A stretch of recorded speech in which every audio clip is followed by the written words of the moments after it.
AI is not new, right? So, artificial intelligence, as you put it, I like to think of it as augmented intelligence. Humans can't be removed from this equation. So I think the bigger reason why it's so explosive now is the news around generative AI.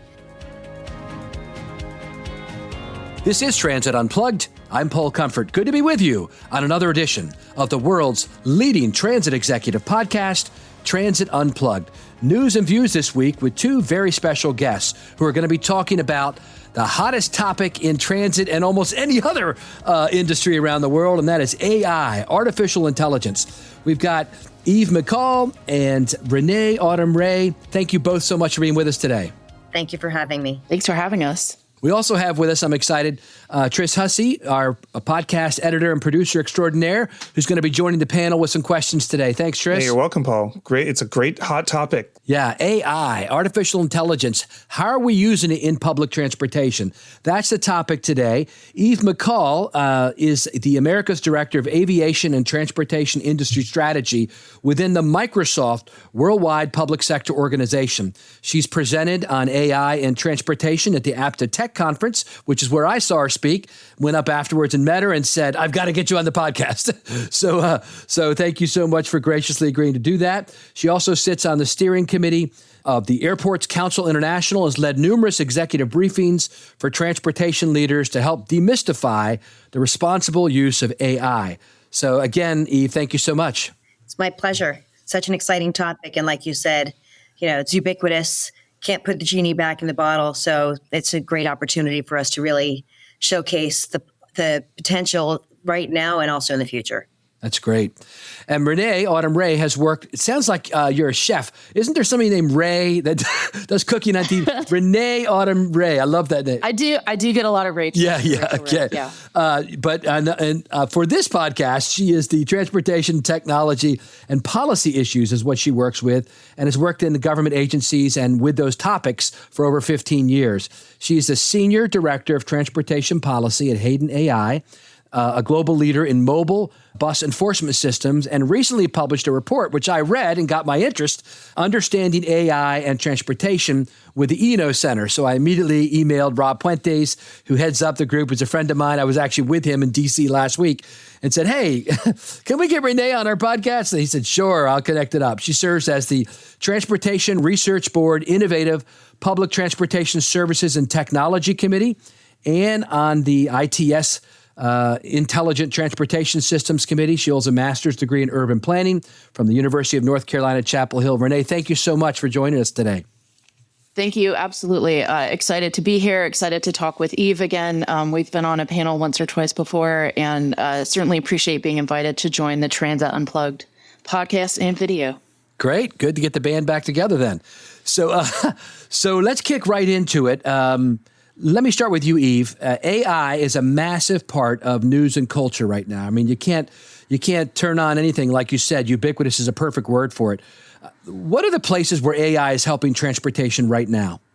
So, I want to start by commenting AI is not new, right? So, artificial intelligence, as you put it, I like to think of it as augmented intelligence. Humans can't be removed from this equation. So I think the bigger reason why it's so explosive now is the news around generative AI. So to your point, where is AI appropriate in transit today? That's a long story, and I can't wait for Renee's answer because her white paper was very thoughtful about that. So AI today, there's a number of different scenarios around object detection and computer vision, being able to identify from video analytics all sorts of content that the human-assisted capability just can't process 6,000 screens in real time, right? So how do we leverage object detection to identify anomalies around inspection, things like roadways and in the airfield, Part 139, self-certified runway inspections is one example of many, and especially around safety. That's something that's both public safety and security from a transit perspective, but also, again, across all sorts of government services. That's one example. And then generative AI is being able to even take that up a notch. But I don't really want to conflate the two, but I did want to call that out because I think that there is a lot of confusion right now because of the emergence and access of generative AI as well. Can you explain what that is real briefly? What is generative AI? Yes. So generative AI is the ability to take these AI large language models or large learning models and interact with it and query it where you're going to generate additional insights. I confess I am not a technologist relative to Microsoft people. I'm not a data scientist, so I will defer the answer to that question as well to those who probably have greater knowledge. But the fact that there is so much access today with massive compute and storage capabilities, and especially being able to use natural language to interact with the data is the difference today, where people can use ChatGPT and just write a natural question and get results back. In the case of ChatGPT in the open domain, there are some limitations around, when these models were trained, the fact that the data is open source. There's risk of receiving hallucinations or creative answers that may not be real. And those are some of the risks today. That's not a universal comment around generative AI. Microsoft has an approach that helps create security around that and eliminate or reduce those hallucinations and use data security for applying it in an enterprise way. But those are some of the features around generative AI today that when people look at ChatGPT and start typing in a web browser, that's a different version of AI as compared to, for example, the object detection I was referring to earlier. Right. That's good, because that's what a lot of people are exposed to. But we are starting to see, Renee, AI being used in public transportation. Can you talk to us some about what you've seen so far? Yeah, absolutely. I will say too, Eve made some great points about how long artificial intelligence has been part of the background of what we've been doing. So, if you shop on Amazon or you take Netflix recommendations, AI has been part of your consumer experience. But I do think it is ChatGPT being something that people could really touch and feel and interact with directly, and the rise of at least the concept of generative AI. I think there's some disagreement about how much that really exists today or when it's coming. One thing that really surprised me when I was in the course of writing this policy brief for the Eno Center is there are a lot of ideas and pilots and projects on the use of artificial intelligence, but I would say to date, a lot of the use of it has been more in the background. So, for instance, if you think of a company like Microsoft that's providing Office Suite or other large platform tools that public agencies use, that is a more likely place where you might find artificial intelligence than directly in terms of specific tools or services that public agencies are procuring. I will say a best practice from agencies that are using AI, frankly, is Hayden AI, the company that I work for, and one of the reasons that I went to work for them. So, for instance, New York MTA has been using automated mobile bus lane enforcement for the past couple of years. They can now report 9% faster speeds on one of the bus routes in Queens that has had this technology. So there are a few cases where you can see measurable positive outcomes in terms of operational performance through the use of artificial intelligence. But a lot of what I researched and wrote about in that policy brief is a little more nascent. Speaking on your policy brief, Renee, which was really fascinating, one of the things that I pulled out of it that I think many public transit agencies and public agencies in general I've been thinking about is the challenges and requirements for using AI. There's all the questions of bias or where, Eve, as you point out, the data is old in some cases, years old.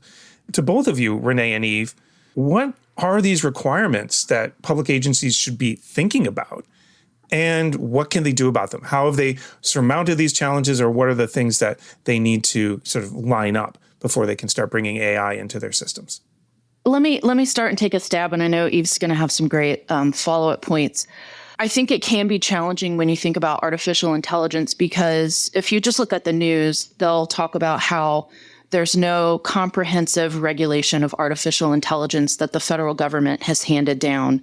That may be the case, but public agencies already operate within a pretty robust set of regulations that guide how do they collect data, what data are they able to collect, what are rules around, data storage to protect things like, personal identity, what are transparency rules around data collection and storage and analytics, and frankly, public agencies are accountable to elected officials, residents, citizens, taxpayers, in a way that some of the consumer products that use AI really aren't. So I frankly think that introducing AI into the public sphere provides greater transparency and understanding for the public about what these tools mean and how they can be used ethically and responsibly. I'd love to add to that. And thank you so much, Renee. I think that's very important to highlight that, applying governance to this approach is not a new thing and is not limited to AI for that matter, right? So exactly as you've said. That said, again, because generative AI is so accessible to people, and there is a lot of fear, uncertainty, and doubt about how do we leverage this for enterprise and especially government scenarios, right? And Microsoft takes a very strong stance on the belief and implementation of the responsible use of AI. At the conference that I'm at this week, an airport specifically referred to some of the policies that they've put in place for their consideration. And again, I offer this to everyone else, just high level, some of the governance approaches that you might want to submit for your own internal use and reference, right? So some of the data points here are: do not feed it sensitive information, such as personal data or business secrets. Do not reference specific people or places, either individuals or locations. Limit detailed technical information. So don't be feeding it your vulnerabilities or exploits or highly specialized knowledge language. Validate the answers when you get the return. Make sure, again, human assisted. This is not like turning the world over to robots, right? That we're going to actually make sure that the answers are correct and that they're relevant and they're accurate and that you cross-check. Evaluate the ethical implications of the use cases that you're querying with these types of models, right? Yeah, I mean, I personally, I love using OpenAI through Bing and Bing Chat, leveraging some of those data protections that we have within the company and the ability to tune it. But you brought up, Eve, that question, we're not letting robots take over. This is not Skynet going to run buses around the world. So to both you, Eve and Renee, what are some things, and you touched on a few, that the agencies can do to allay public concerns and regulator concerns over, what's going on? What are we using it for? What are our safety checks? What are those things that you think the public and regulators really want to know? I'll start from a public perception and communications perspective. And I think it's that transparency, right? So the scenarios and the policies that I just suggested from an internal governance perspective need to be shared, right? Providing that transparency on what you are using generative AI for, as compared to, and making it available for the public to have that awareness, I would like to think would allay the concerns, right? By reinforcing that, this is a human assistive technology, right? We are trying to keep the streets safer by using video analytics to identify anomalies that will give us the opportunity to be more responsive rather than looking at all feeds of all cameras for things that haven't changed, right? But then a human is still involved in this conversation. So that's not as much a policy piece. So that's why I wanted to jump in on the perception part. I think it's about communication and transparency. From a regulatory perspective, that's not my area of expertise. So I'll pass the mic for that. Yeah, I would piggyback on what Eve said, that being very explicit that artificial intelligence is used to support the work and the decision making that a person is responsible for, so that there's very clear accountability about who is responsible for decision making and who owns any consequences. Fantastic. Thanks, Tris. Great questions. So I want to get specific. Folks that listen to this show, most of them are in or around the public transit industry. I'd like to dive into a few of the ways that AI, artificial intelligence, or assisted intelligence, as you mentioned, Eve, is being used in transportation today. You'd mentioned one, which is identifying anomalies. For instance, when I was CEO of the MTA, this was 6 years ago, like you said, we already had the ability. We had cameras at all of our subway stations and our major bus hubs, and the camera, it would identify if somebody left a briefcase somewhere and walked away from it for more than X amount of seconds. It would zero in and bring it up to the main screen so the police officer there in the police monitoring facility could see it and then send a live person to go check it out. So that's one way. What are some other ways, Eve, that you see it being used today in 2023, the fall of 2023?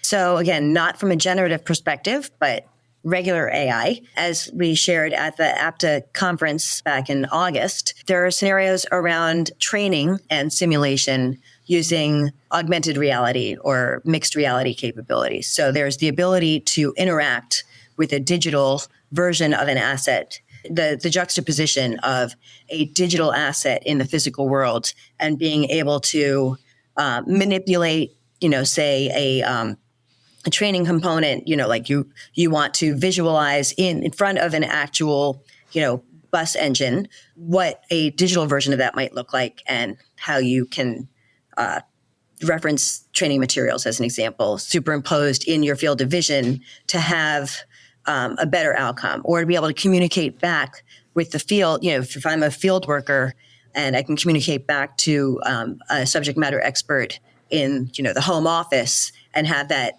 shared visuals and interactions where the person might be able to take a pen and draw a circle that I can see to help point out what I need to do next.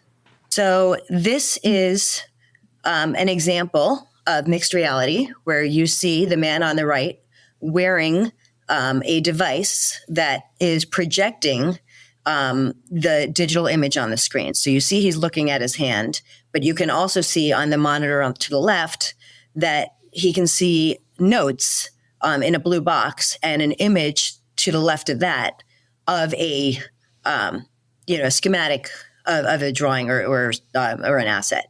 And then I'm going to try to play this video on the next slide, where you see the gentleman is interacting with a digital version of a part. And now he's going to walk over and compare it to the part that he actually needs to work with in the physical space. So that's an example of augmented reality or mixed reality, where you see the digital device in space aligning with a physical with the physical world, that you're interacting with both. That's one example. Yeah, I like the example you gave. You had it up on the screen. Probably easier for people to see it than hear it. But basically, it was a mechanic behind a bus at the engine, and they were seeing how they could fit a part into the bus engine and manipulate it around. It wasn't really there, but it looked like it was in their hands, and they could see how to fit it in rather than getting their fingers all jammed up and cut up. They could practice it first. So that's a real practical way. That is so fantastic. I keep thinking, from Paul addressed the safety concern and training when someone is maybe trying an unfamiliar part, being able to put that in and not break a several $1,000 part. It happens, right? That is a truly amazing application of these technologies. Yeah. And I'll say, Eve, I love this example. And frankly, I think a lot of times when we work in technology, we just kind of focus on the shiny and the new. And these fleets that transit agencies operate are, so expensive, so valuable, and they need to work for years. And I think the fact that you've got a use case that enables agencies to keep those in a state of good repair for longer is really powerful and really relevant to the transit industry. Another reason why I think that this transit agency in particular found this so compelling is we have an ever-aging and retiring workforce, right? So the institutional knowledge that comes with those field workers, those frontline workers that interface with the equipment, as they retire, that knowledge goes with them. So being able to, first of all, attract and retain a younger workforce that is interested in leveraging technology. It is a little shiny and cool, but also practical, right? So I'm much more interested in doing that job if I have these innovative tools that I can leverage rather than a white binder that I have to flip through that's going to be onerous and tedious and heavy and not accessible in the field.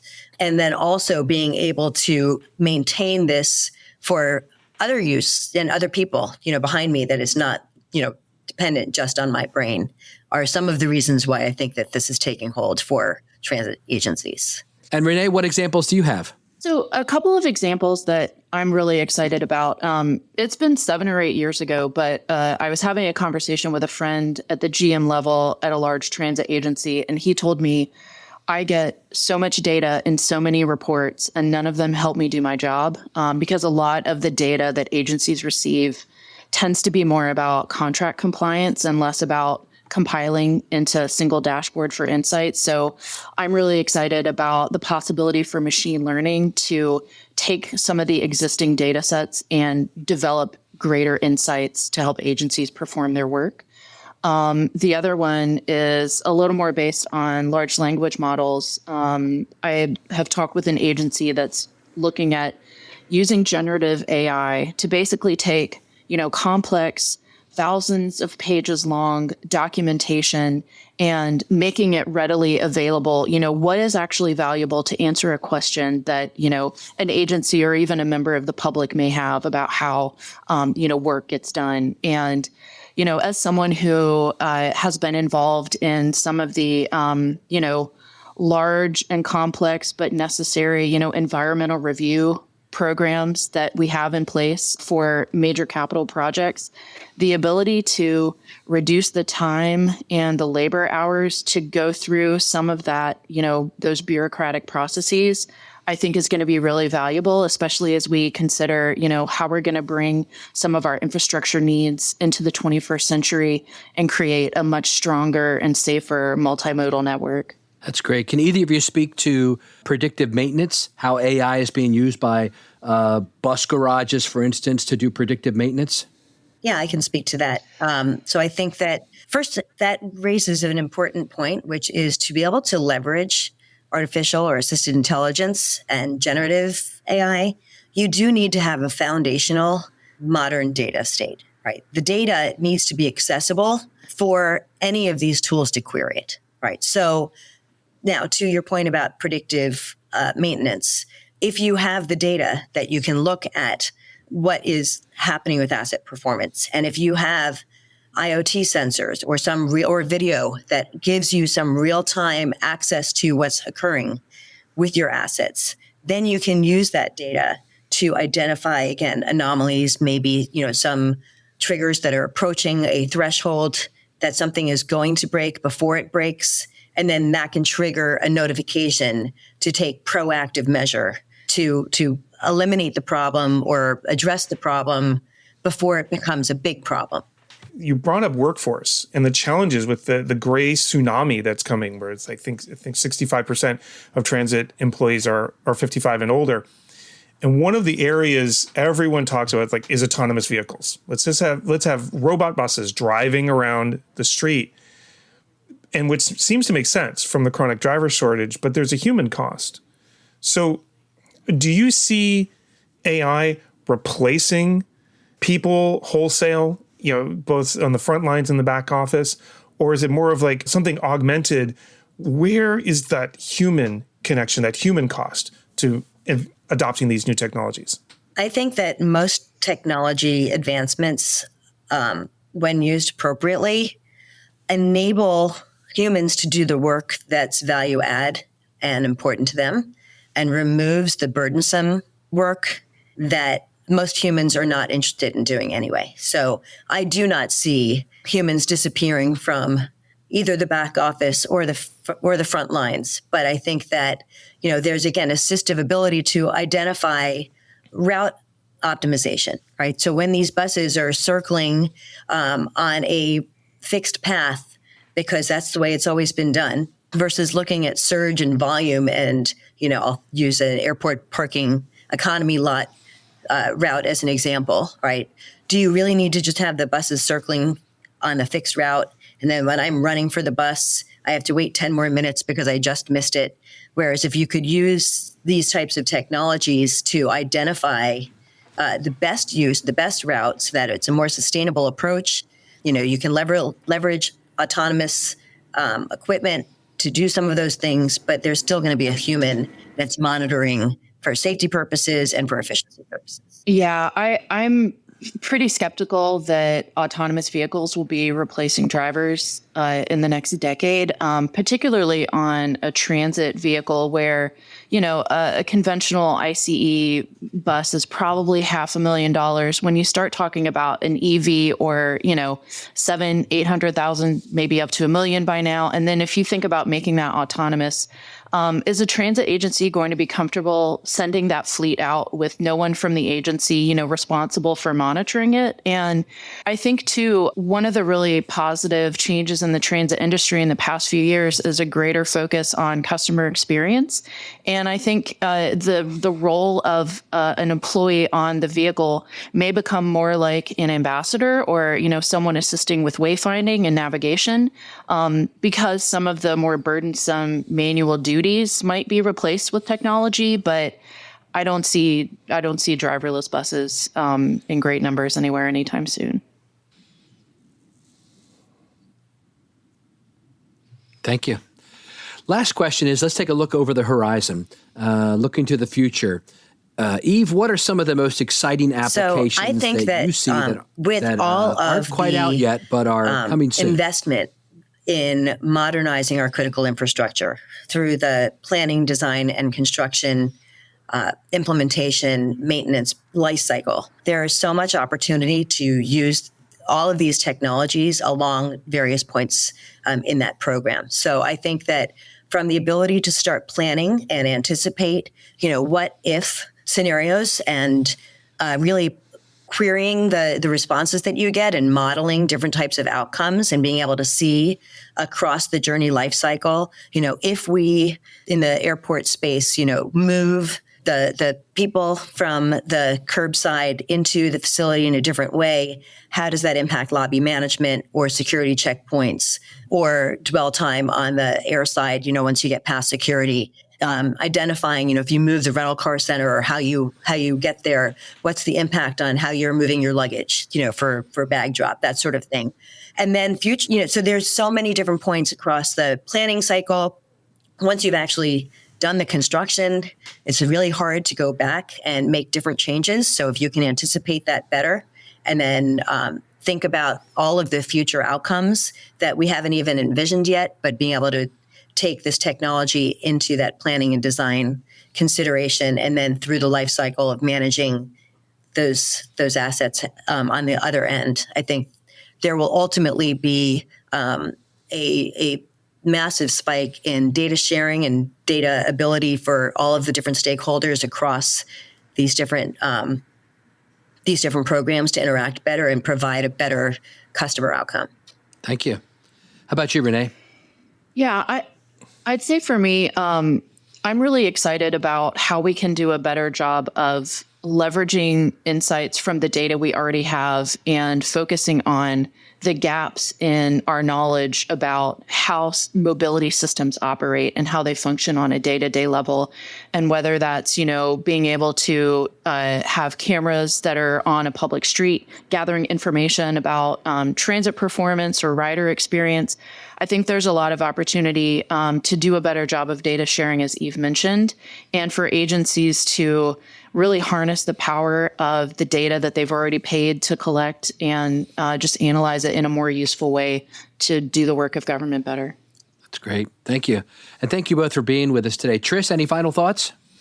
This is just such an amazing space that is, as both of you said at the beginning, has been around for a long time, but is only kind of now come into the zeitgeist where people are asking the important questions. I think the best is yet to come. I think the coolest things of predictive maintenance, of dynamic route changing and planning are really the places where agencies are going to make things so much better for everybody in transit.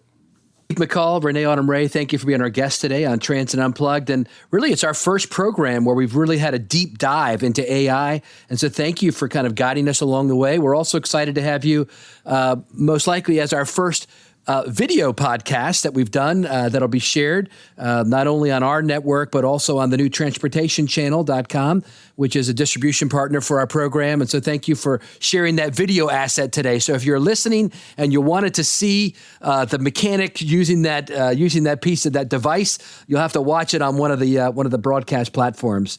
Thanks again for being with us on Transit Unplugged as we go away to how public transportation is enabling a brighter future. Thank you so much. Thank you.